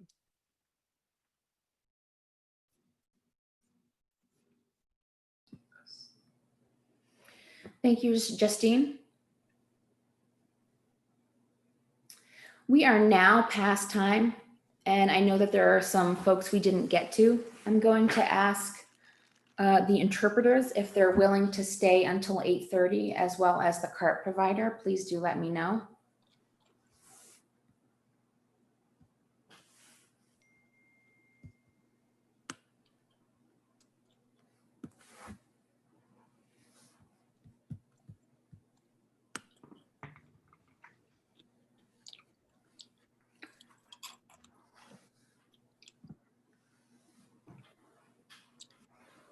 Seems sure.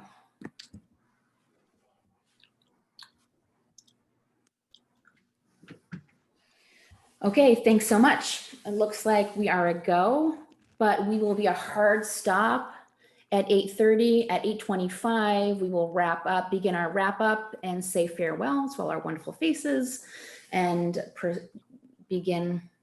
We will begin now with our procedure, but we will make sure we keep it to a strict 2 minutes, okay? We will go now to Lori Seidman, please.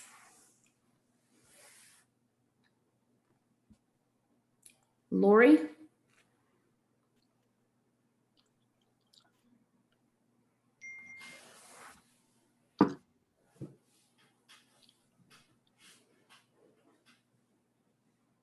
Looks like Lori is no longer with us. We will go next to Greg Sparrow, please. Greg?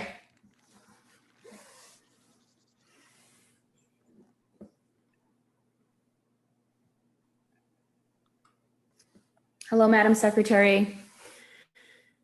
Thank you for having us here and being with us. I really do appreciate it. And thank you to MSAD as well for getting this together. I've worked for the state now for over 17 years.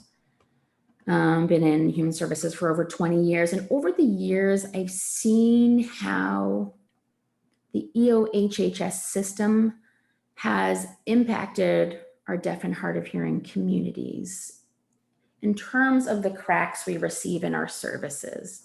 Oftentimes, I see opportunities for deaf professionals throughout the state. And I see recommendations and advice going to higher ups that often don't include our concerns from our deaf and hard of hearing professionals. And a huge favor I ask of you, Madam Secretary, is to communicate with those individuals in each state agencies to the administrations there and make sure that they're listening to deaf, hard of hearing, deaf, blind, and so forth, and make sure that we're including in the decisions that pertain to us. Perhaps we need changes or amendments to the vendors that we use, to use specific vendors. Maybe we need to contract services to work with deaf and hard of hearing services. So I work at DMH and I have a good relationship with the Mass Rehab Commission, and a new contract was developed to provide services for DMH individuals for employment purposes. And we collaborated with case managers from the commission and MRC as well to create a position for a deaf individual to work specifically under MRC for that population in conjunction with DMH. And we've been fighting for this. And the issue has been that the numbers are too small. We don't have enough numbers to justify and validate such a position and to invest in it. It's been difficult to get that perspective from hearing individuals in charge that we have to justify the need to pay for services that we desperately need. You know, we're a small community, but we're also a very vulnerable community. And oftentimes we become marginalized and ignored as a result of that. And I think that we have a good opportunity. Now I'm going to expose you to the term autism. It means that people who are not deaf make decisions for deaf and discriminate against us and don't allow us the opportunity to achieve all we can in terms of, like we said, providing services for our community. I could go on and how autism is embedded in our system, but I'd really love the opportunity to meet with you, spend more time to expound upon it. I can't get to everything in 2 minutes, but again, thank you for listening and thank you for your time. Bye.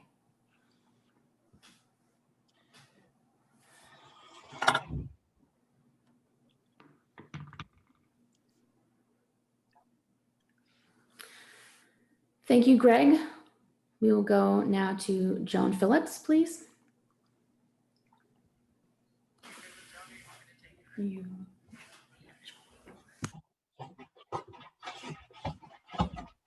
Hello, folks. Thank you, Secretary Sudders, for giving me the opportunity to share. My name is Joan Phillip. I'm the Director of Deaf and Hard of Hearing Service in the Central Mass area. We are funded by the Commission for the Deaf and Hard of Hearing. We are an independent living center. And I know that time is limited, so I wanted to make a few points that are integral. First is in the area of vlogs.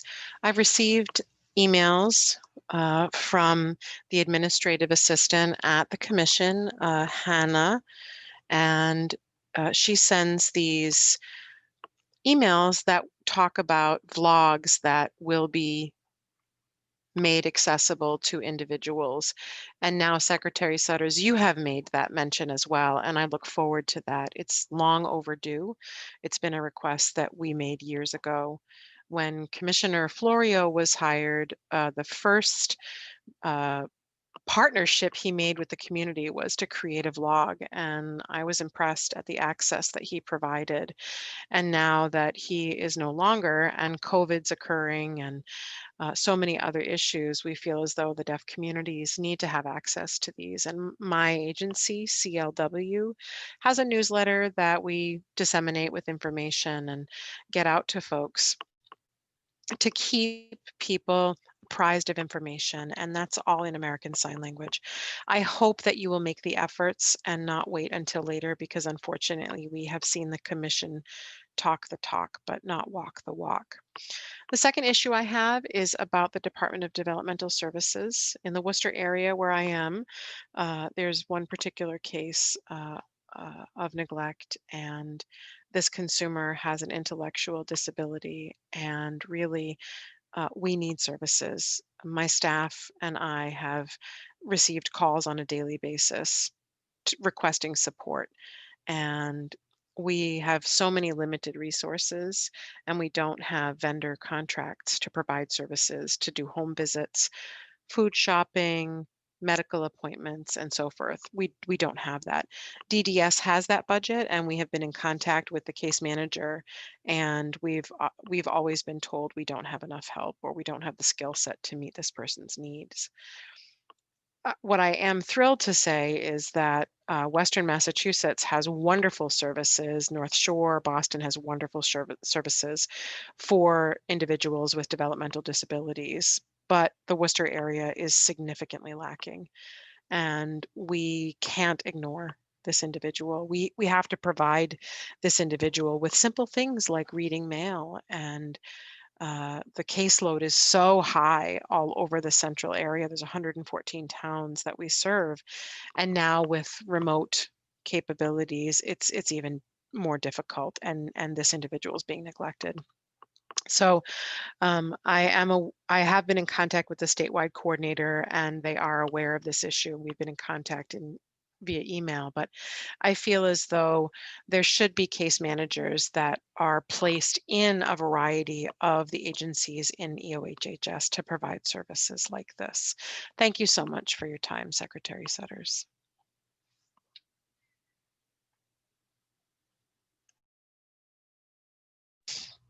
Joan, thank you for your time. Next up, we have Lorna Lafreniere.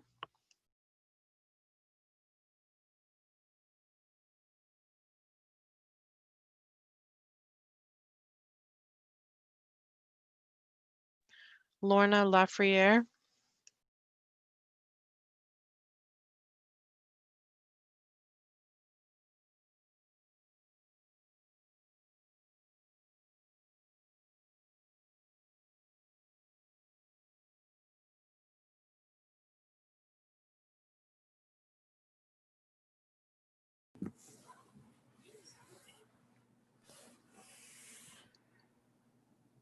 Secretary Sudders, hello, and thank you for your time. I was so happy to see you this evening and thrilled that you were able to join us tonight. Thank you for your time in coming here today. I am using one hand this evening. I am unfortunately experiencing the inability to use my right hand.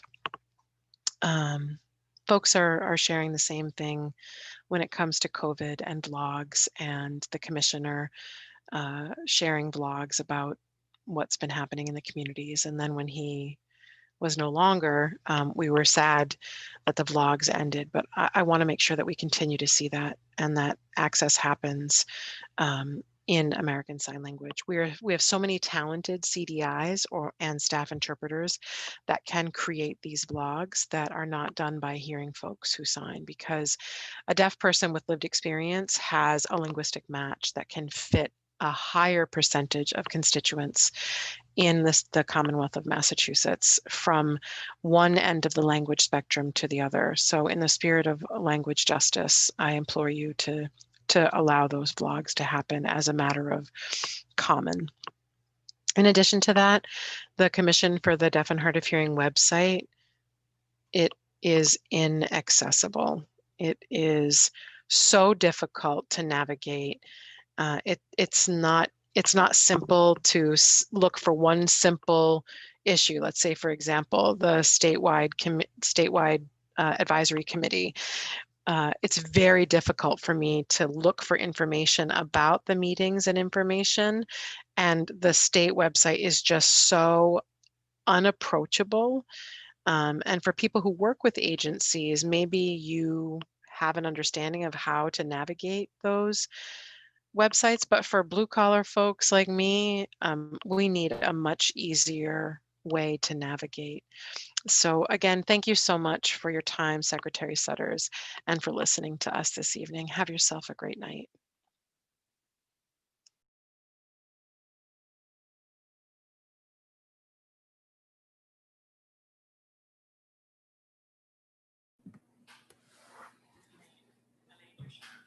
Next up is Elaine Ducharme.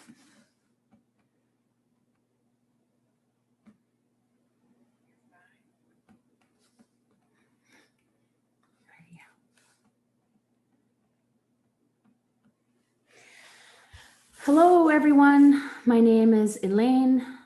I work at I've worked at Deafing for many years with the Deafblind Community Access Network. Thank you, Secretary Sudders. I'm going to talk a bit about our programming and unfortunately what has been happening in terms of our budget cuts and the impact that has had for fiscal year 2021. In terms of our billable hours, they've been cut drastically due to the pandemic.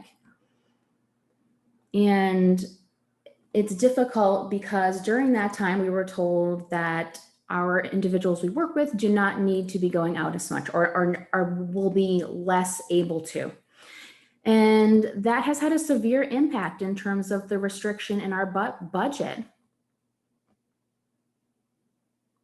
We've lost $21,000 from our budget.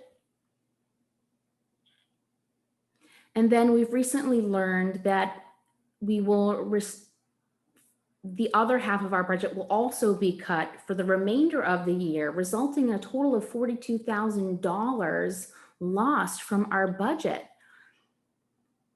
Our program has run from 2001 till now, and we've experienced nothing but cuts. And because we weren't able to use all of our hours as a result of the pandemic, that has really threatened our existence and ability to provide services. And the money, we were told, needs to go back to the state to deal with the pandemic. However,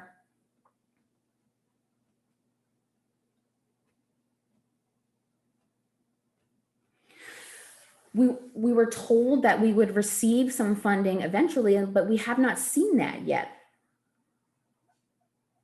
So if those cuts are final, then I am concerned about our deafblind communities who are living in isolation, no longer have access to communication, and are not receiving services anymore. So when the pandemic is over, who will we turn to? What will be our response? It's quite a challenge. $42,000 lost from our budget is an insurmountable odd. We implore you to give us your support to have a meeting with Deaf Inc., the Mass Commission for the Blind, to discuss the serious need for funding for our services. Without this funding, I'm not sure our services will survive. Thank you.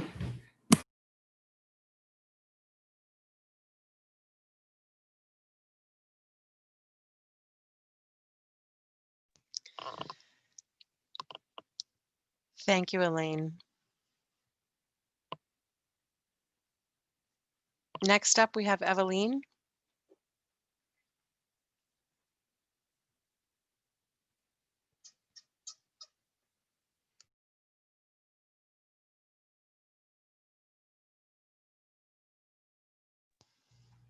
Hi, Eveline.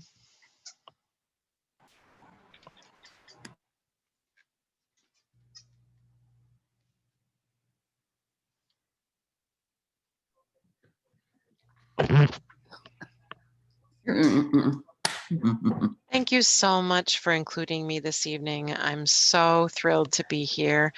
Thank you to EOHHS for allowing Secretary Sudders to attend. I work in the field of addiction services, and I have done so for over 30 years as a case manager, as a counselor, as an outreach specialist, and in a variety of other roles. And I have worn several hats among those 30 years. I am happily retired and was for about a year. However, I'm still working on a volunteer basis because people are in need of services. Karen Larson and I work together. She recently got this position, and I know that she is definitely somebody who is a go-getter. She's a doer, and she's always so supportive. There were 2 interns that worked with me and assisted me. I trained them so that they were prepared to go for their licensure. And then Karen, working alone, needed a little bit of extra support and needed to allow for expansion in recreational activities and so forth. So we had some staffing support, and that meant that services for individuals who were experiencing sobriety and or struggling could get treatment or be placed in different treatment programs. Learning and education of addiction and the recovery process is what's taught in those programs. However, there are no deaf folks that are doing that instruction. There's no deaf positions that are addiction specialists at the Commission for the Deaf and Hard of Hearing, and I really would like for that to happen. We often refer folks to work with Karen, and the Commission for the Deaf and Hard of Hearing doesn't necessarily fit the needs for the addiction community. However, if there was an addiction specialist and a coordinator who could work better with those entities, obviously that would take a significant budget. I'm still working on a volunteer basis and advocating with Karen and the communities in hopes that those services improve. And I think it's also important that we hire individuals of color to work within respective communities because representation matters. We live with white privilege in this deaf community, and I don't have the same identity as others who are experiencing the same struggle that I do.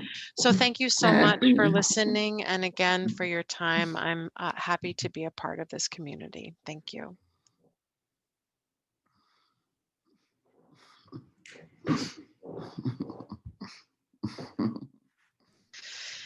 Eveline, thank you. Next, we have Arkady Belazovsky. Once Arkady is done, we'll move on to Lori.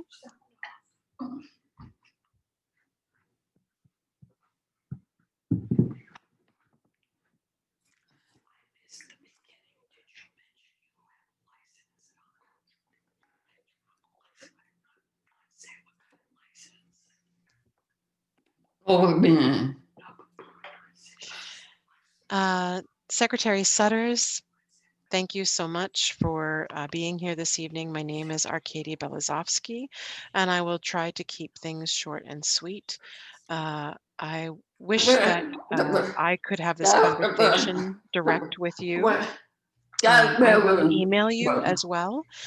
I sent an email to you on July 20th and then sent a second follow-up email on August 13. That email was sent to the governor's office, and I sent a third email on October 22nd to you as well. And Acting Commissioner Ford, and I have heard nothing from any of those three. I also sent a message to Secretary Tsai and heard nothing back. The reason that I sent those emails was to request a meeting, and I was ignored. I heard nothing back from any of those individuals, and I wanted to share my concern. I am a victim of pandemic unemployment assistance, and I experienced fraud. My identity was stolen, and I have experienced hardship in working because of the pandemic, and I'm unable to apply for assistance. The fraud department has not taken action. I have worked with attorneys at a state level, and I have not gotten any support. Tax levy has occurred, and my monies have been taken without notification, and this at the time, I had employment in Rhode Island at university, and since 1999, I was working at Brown University in Rhode Island, and the Department of Revenue did not respond to me, even though I had shared with them the fraud that I experienced. So now the Commonwealth of Massachusetts is one that I'm reaching out to for support, and this needs your attention. These are significant concerns. Mass Health is also an issue. They won't take phone calls through video relay service because they think it's fraud. So they want to send me to a TTY line, which is obsolete. And so I contacted Lori Seidman at the Ombudsman office, and she has been wonderful in supporting me. If it wasn't for her, I would continue to not have access for Mass Health. And it's always a gamble trying to connect with individuals who think that video relay service is fraud. So please check your email, Secretary Sudders. I also sent you a first class letter to you and Commissioner Ford, and I wish I could see you face to face because I'm tired of this. I need your attention and time. Thank you.